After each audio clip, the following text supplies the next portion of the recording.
Colomaklis Chavile Silvi Kakwa Jesucristo Josibao San Lucas.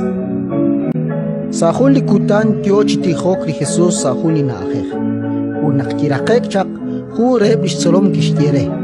Kakwa soloch tihok honak la Juan kisolep solom. Li Jesus kishtiere. Naktes tihok chike chihokain. At katyukwa santo presimbil tashaklak aba. Chichalak talani mahkwal akwa pihio. Chakeke ulak likakwa reli hunhun chikutan. Utchakuy chasach likamak. Spanaklao akwi nakakuye shmak chishunele lineke makop chiku. Utmua kanam tajit anek sali ale. Ratin likakwa.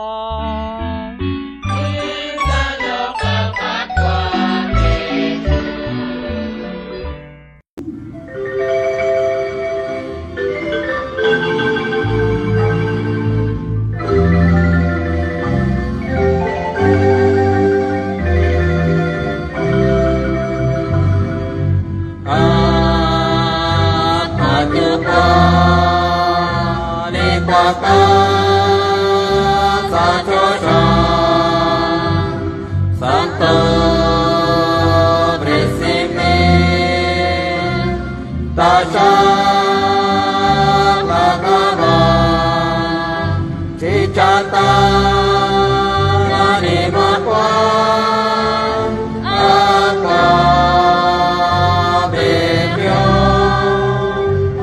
Giu Talakwa